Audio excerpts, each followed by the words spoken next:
아멘.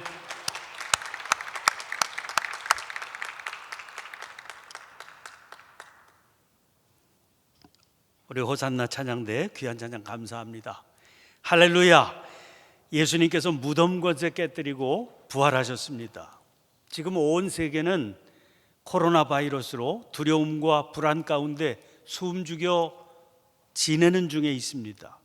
부활주일인 오늘도 모여서 예배드리지 못하고 각자의 처소에서 영상으로 예배를 드리고 있습니다. 아쉬운 마음이 너무나 커서 각 처소에서 예배드리는 장면과 함께 몇 분이 전하는 인사를 담아 영상을 만들어 보았습니다. 축도하는 목사에게 바나나 대접하겠다는 아기 뒷모습 보니까 얼마나 고마운지 모르겠습니다. 영상으로 드리는 온라인 예배라서 또 좋은 점도 있네요. 가족 예배 드리는 사진 가운데 마지막 사진은 박선철 권사님 가족입니다. 어린 두 딸을 데리고 캐나다로 가신 지 얼마 되지 않았는데 채 그 나라에 제대로 자리도 잡기 전에 이 사태를 만나게 됐습니다. 가뜩이나 낯선 환경에서 집안에 들어앉아 오도 가도 못하고 있으니까 얼마나 힘든 시간이겠습니까? 그런데 거기서도 우리 교회 주일 예배를 함께 드릴 수 있게 됐습니다. 통화를 했는데 예배를 드리면서 얼마나 위로를 받고 있는지 모른다고 그랬습니다. 이게 하나님의 역사 아닙니까? 비록 답답하지만 부활하신 주님께서 허락하시는 놀라운 생명의 역사는 이 불안, 이 두려움, 이 답답함을 반드시 무너뜨릴 겁니다. 그런 믿음으로 더 뜨겁게 기도하시며 부활하신 주님을 의지하시는 우리 모두가 될 수 있기를 간절히 축원합니다. 요즘 사람들을 만나 대화를 나누다 보면 살다 이런 일이 다 있네요, 이런 말씀들을 많이 하십니다. 우리 생애를 통해서 지금까지 경험했던 여러 가지 사건들이 있었겠지요. 개인적인 사건들도 있었겠지만 사회적으로 또 국가적으로 큰 영향을 주는 사건들도 많았을 것입니다. 연세 높으신 어른들은 일제의 식민지 생활, 또 6.25 전쟁을 경험하셨습니다. 엄청난 사건들 아닙니까? 그 이후에도 다양한 사건들이 있었습니다. 최근만 봐도 1997년 IMF 사태, 또 2008년 세계 금융위기 같은 그런 사건들이 있었습니다. 그러나 최근세사에 일어난 그 어떤 사건도 이번 코로나19 사태처럼 광범위하고 강력한 사건은 없었던 것 같아요. 이번 사태는 일단 세계 모든 나라가 공통적으로 심각하게 부딪힌 사건입니다. 게다가 생각해 보니까 전쟁보다도 더 어려운 상황입니다. 왜냐하면 전쟁은 전선이 형성된 전방에서 벌어지게 되어 있습니다. 아무리 전쟁 중이라고 그래도 전선에서 떨어진 후방이 있게 마련이지요.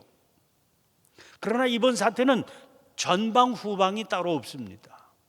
언제 어디서 터질지 모릅니다. 성별과 지위 고하를 가리지 않습니다. 제일 먼저 중국을 위기에 빠뜨리더니 이제는 미국을 송두리째 흔들어 놓고 있습니다.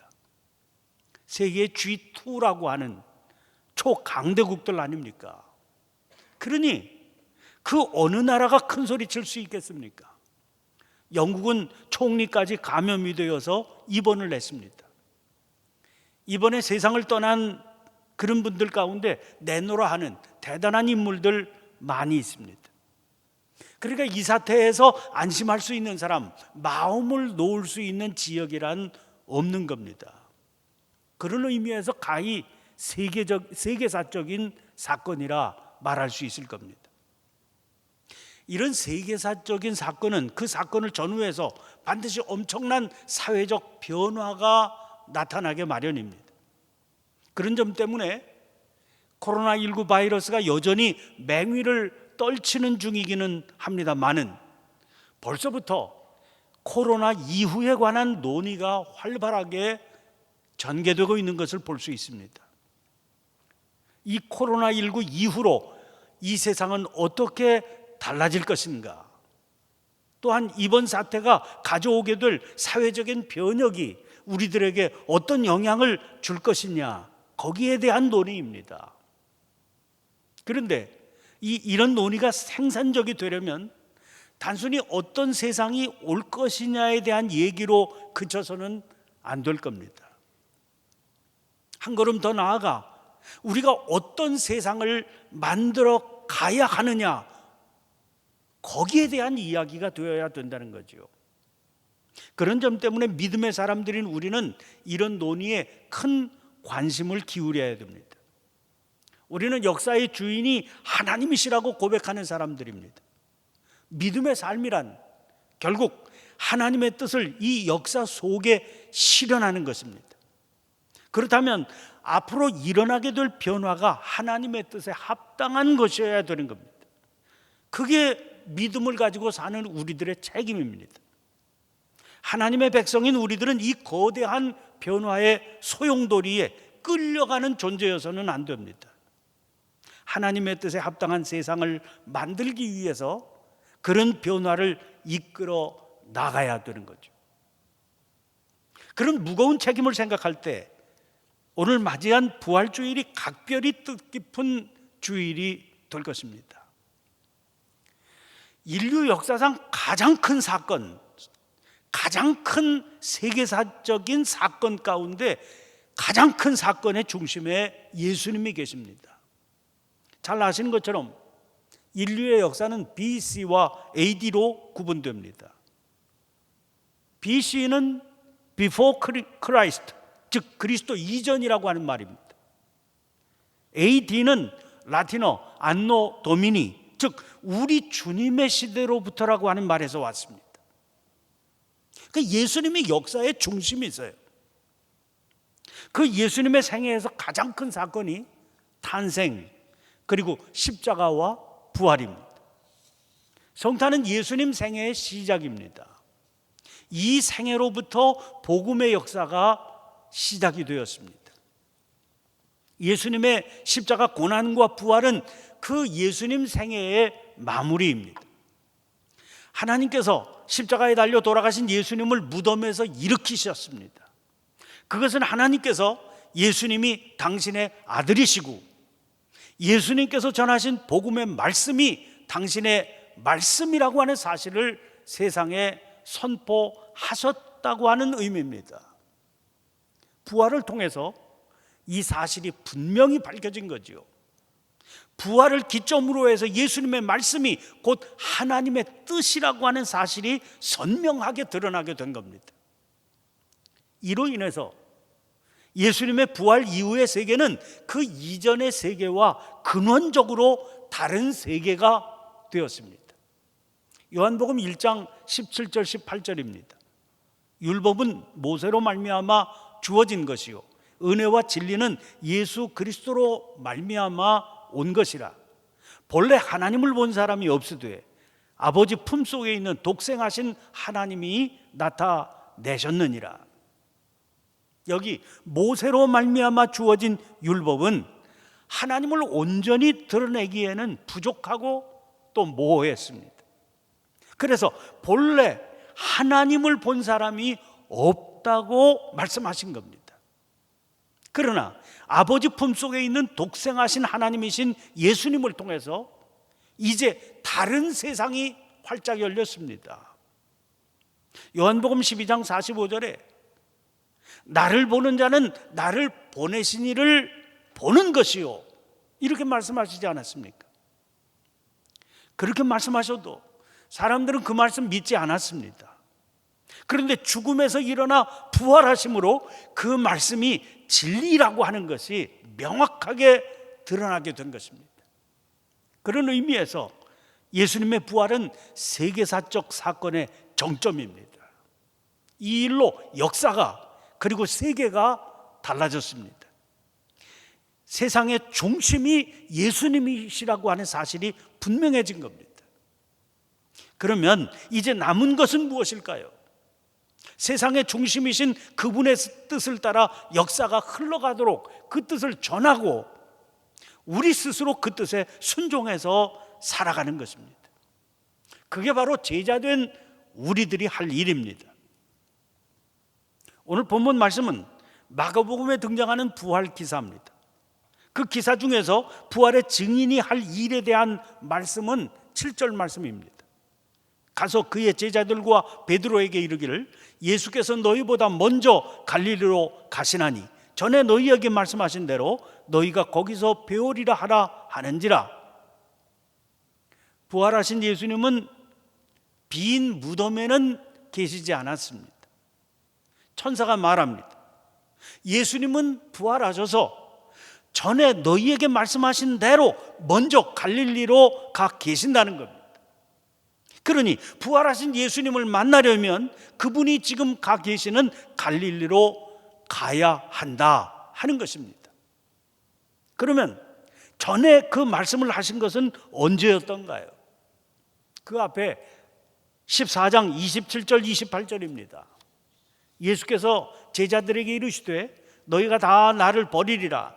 이는 기록된 바 내가 목자를 치리니 양들이 흩어지리라 하였음이니라. 그러나 내가 살아난 후에 너희보다 먼저 갈릴리로 가리라. 주님은 십자가 순환에 대해서 여러 차례 예고를 하신 바 있습니다. 그 순환의 현장에서 제자들이 당신을 버리고 흩어지게 되리라. 이것도 미리 말씀해 주셨어요. 그리고 부활하시면 당신이 먼저 갈릴리로 가시겠다. 분명히 말씀하셨습니다. 여기서 우리가 주목해 봐야 할 단어가 먼저입니다. 여러분, 왜 이 단어를 사용하셨을까요? 순환의 현장에서 당신을 버리고 도망칠 제자들입니다. 그러나 주님은 그 제자들을 버리지 않으실 겁니다. 그러니 부활하신 후에는 당신이 먼저 갈릴리로 가실 테니까 제자들 보고 그리로 오라 하시는 말씀인 거지요. 그 갈릴리는 어디인가요? 주님께서 제자들을 부르신 곳이 갈릴리입니다. 대표적인 제자가 베드로 아닙니까? 마가복음 1장 17절 18절입니다. 예수께서 이르시되 나를 따라오너라. 내가 너희로 사람을 낚는 어부가 되게 하리라 하시니 곧 그물을 버려두고 따르니라.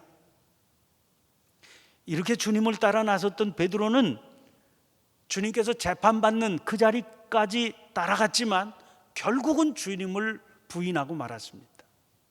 스스로 사명의 자리를 떠난 거지요. 그런데 주님은 다시 그를 갈릴리로 부르시는 겁니다. 다시 사명을 맡기시기 위해서입니다. 요한복음 21장에서 우리는 그 감격적인 장면을 만나보게 됩니다. 주님은 그때 베드로에게 뭐라 하십니까? 내 어린 양을 먹이라, 내 양을 치라, 내 양을 먹이라 3번씩이나 말씀하십니다. 주님은 내 양이라고 하셨어요. 당신의 양을 우리에게 맡기시면서 치라, 먹이라 하신 겁니다. 그러면 주님의 양을 치고 먹인다는 게 뭐겠습니까? 주님은 당신의 사명을 이렇게 소개하신 바 있습니다. 누가복음 4장 18절 19절입니다. 주의 성령이 내게 임하셨으니 이는 가난한 자에게 복음을 전하게 하시려고 내게 기름을 부으시고 나를 보내사 포로된 자에게 자유를, 눈먼 자에게 다시 보게 함을 전파하며 눌린 자를 자유롭게 하고 주의 은혜의 해를 전파하게 하려 하심이라 하였더라. 이것이 주님께서 당신의 백성을 치고 또 먹이신 일입니다. 부활하신 주님은 이제 이 일을 우리에게 맡기시면서 내 양을 먹이라, 내 양을 치라 부탁하십니다. 코로나19 사태가 언젠가는 끝나게 될 것입니다. 백신도 개발될 것이고 치료약도 나오게 되겠지요. 코로나19 바이러스가 인간의 몸에 적응해서 아예 편안하게 자리를 잡게 될 수도 있을 것입니다. 그런데 중요한 것은 이 사태를 경험하면서 우리가 사는 이 세계를 우리가 어떤 세상이 되게 할 것이냐 하는 거기에 중요한 문제가 있습니다.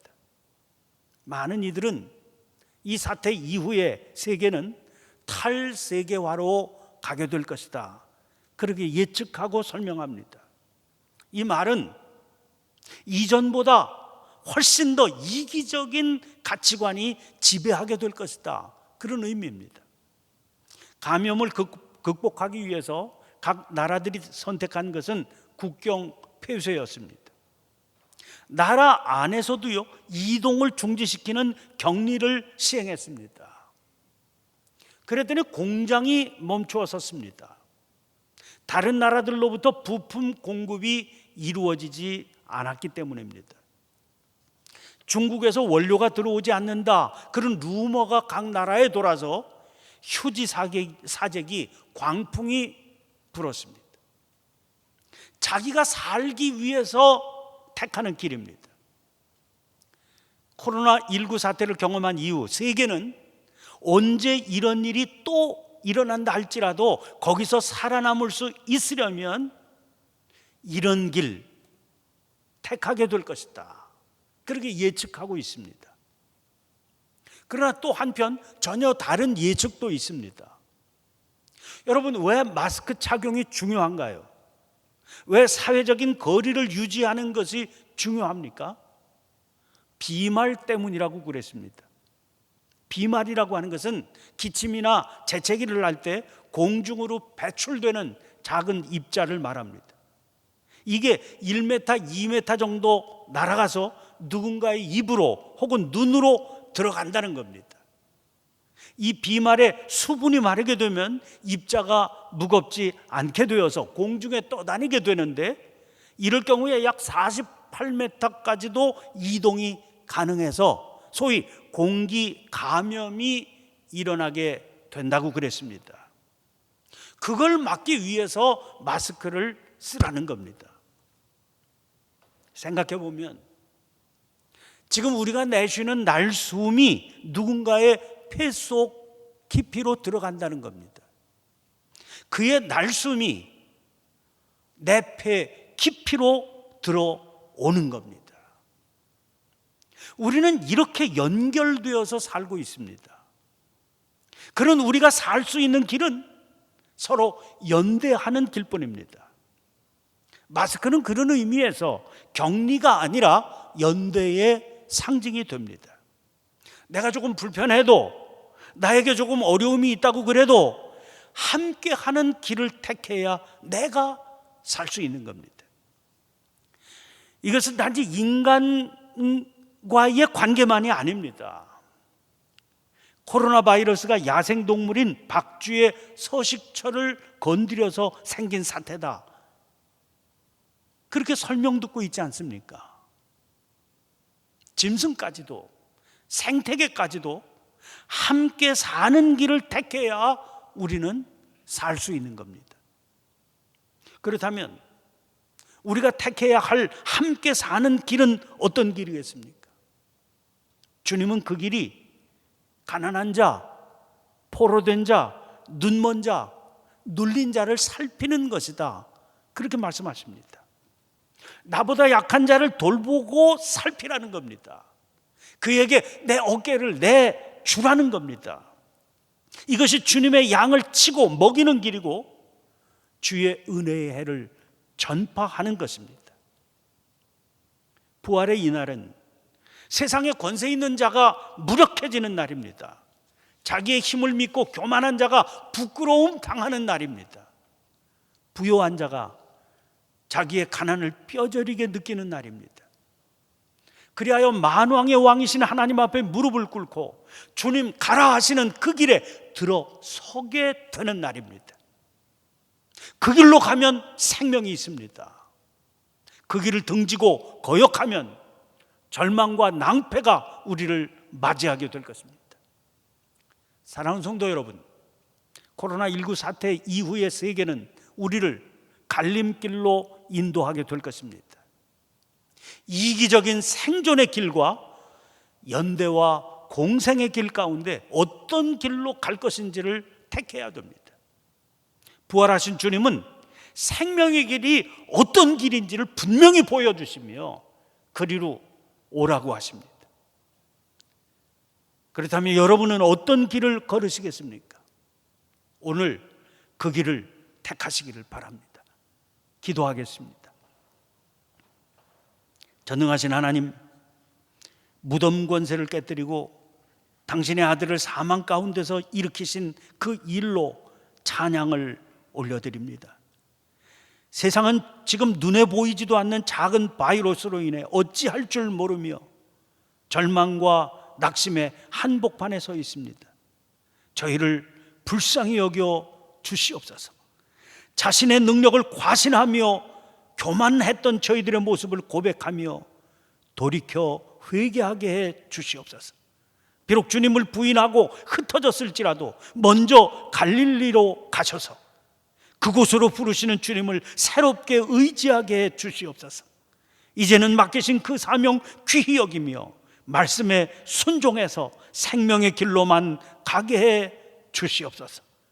부활의 복된 날 생명의 길로 저희를 인도하시는 예수님의 이름으로 기도하옵나이다. 아멘.